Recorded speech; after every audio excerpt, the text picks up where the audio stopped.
ఎన్నెన్నో దివ్యమైన ఆభరణములను మరియు అనేక రకాల దివ్య ఆయుధములను కలిగి ఉన్నాయి.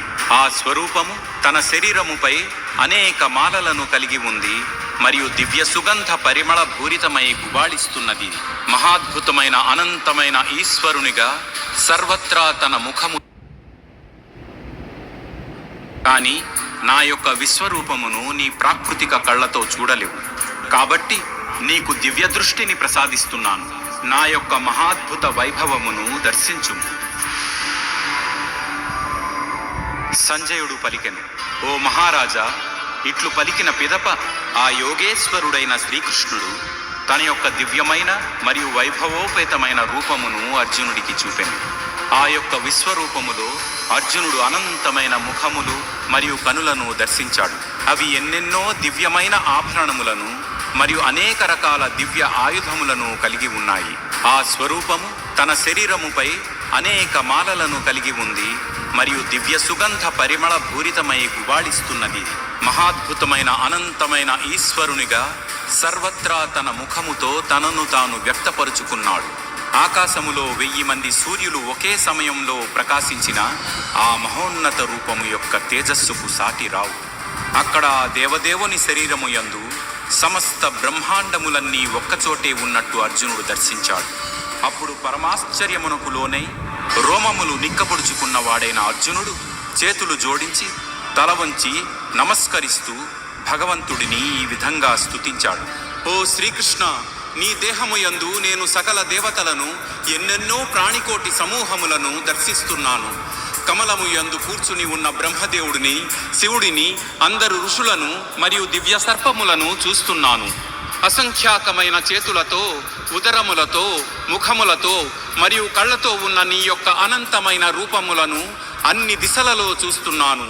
ఓ విశ్వేశ్వర, విశ్వమే నీ యొక్క స్వరూపముగా కలవాడా, నీ యందు ఎటువంటి ఆది మధ్యాంతరములు చూడలేకున్నాను.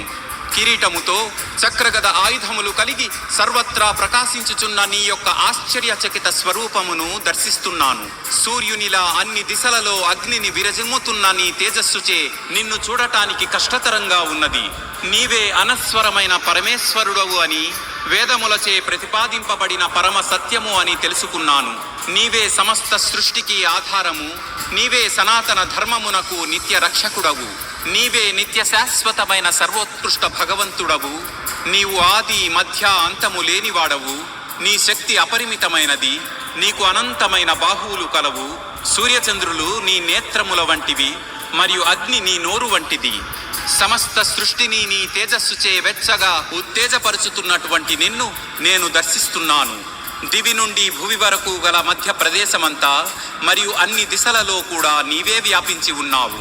ఓ మహాత్మా, నీ యొక్క అద్భుతమైన మరియు భయంకరమైన స్వరూపమును దర్శిస్తూ ముల్లోకములు భయంతో కంపించిపోవటం నేను గమనిస్తున్నాను. దేవతలందరూ నీలో ప్రవేశిస్తూ నీ యొక్క ఆశ్రయం పొందుతున్నారు. కొందరు భీతులై చేతులు జోడించి నిన్ను కీర్తిస్తున్నారు. మహర్షులు, సిద్ధులు మంగళకరమైన స్తోత్రములతో, కీర్తనలతో నిన్ను స్తుతిస్తున్నారు. రుద్రులు, ఆదిత్యులు, వసువులు, సాధ్యులు, విశ్వేదేవతలు, అశ్విని కుమారులు, మరుత్తులు, పితరులు, గంధర్వులు, యక్షులు, అసురులు మరియు సిద్ధులు అందరూ కూడా సంభ్రమాశ్చర్యములతో నిన్నే తిలకిస్తున్నారు. ఓ మహాప్రభు, ఎన్నెన్నో నోర్లు, కళ్ళు, చేతులు, ఊరువులు, కాళ్ళు, ఉదరములు మరియు భయంకరమైన పళ్లతో ఉన్న నీ మహాద్భుతమైన స్వరూపము పట్ల పూజ్యభావంతో సమస్త లోకములు మరియు నేను కూడా భయకంపితులమై ఉన్నాము. హే విష్ణు, ఆకాశమును తాకుతూ ఎన్నెన్నో వర్ణములతో ప్రకాశిస్తూ పెద్దగా తెరిచి ఉన్న నోర్లతో విశాలమైన అగ్నిగుండముల వంటి నీ కన్నులతో ఉన్న నీ స్వరూపమును చూస్తున్న నాకు భయముతో గుండె అదిరిపోతున్నది. నేను ధైర్యమును మరియు మానసిక ప్రశాంతతను కోల్పోయాను. ప్రళయకాల సమయంలో కనిపించేటటువంటి ప్రజ్వలించే అగ్నిలా భయంకరమైన దంతములతో ఉన్న ఎన్నో నోర్లతో ఉన్న నిన్ను చూచిన పిదప నేను ఎక్కడున్నానో మరియు ఎక్కడికి పోవాలో మర్చిపోతున్నాను. ఓ దేవదేవ, నీవే జగత్తుకి ఆశ్రయము. దయచేసి నా మీద కృపచూపుము.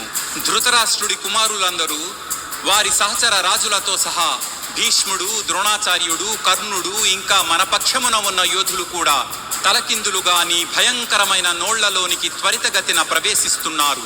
కొందరి తలలు నీ భీకరమైన పళ్ల మధ్యలో చితికిపోయినట్టు నేను చూస్తున్నాను.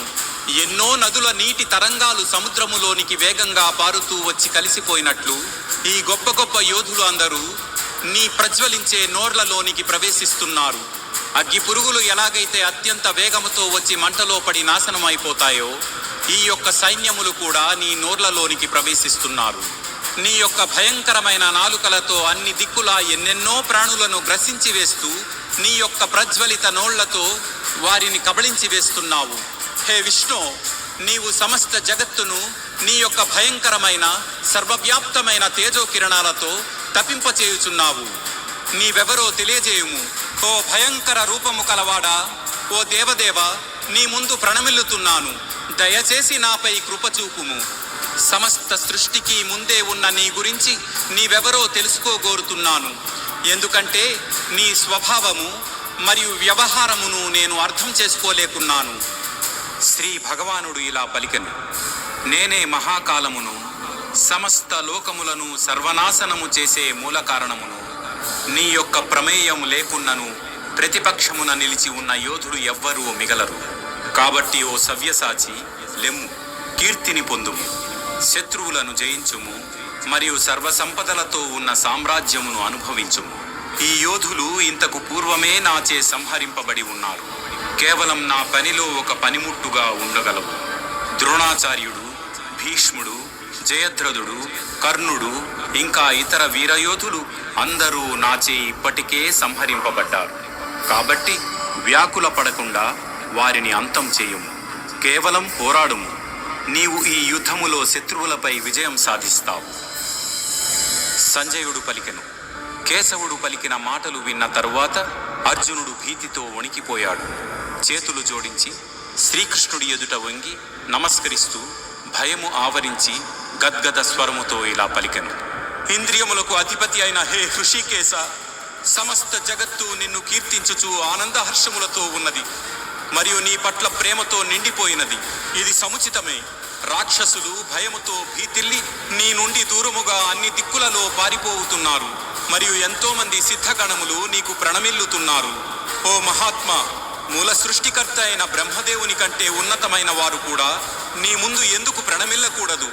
ఓ అనంతుడా, ఓ దేవతల ప్రభు, ఓ జగత్తుకి ఆశ్రయమైన వాడా, నీవు వ్యక్త అవ్యక్తములకు అతీతమైన అక్షరుడవు. నీవే సనాతనమైన భగవంతుడవు మరియు ఆదిదేవుడవు. నీవే విశ్వమంతటికీ ఉన్న ఒకే ఒక్క ఆధారము, ఆశ్రయము. నీవు సర్వజ్ఞుడవు మరియు తెలుసుకోబడవలసిన వాడవు. నీవే పరంధామము. ఓ అనంతరూప, నీవే సమస్త జగత్తు యందు వ్యాపించి ఉన్నవాడవు.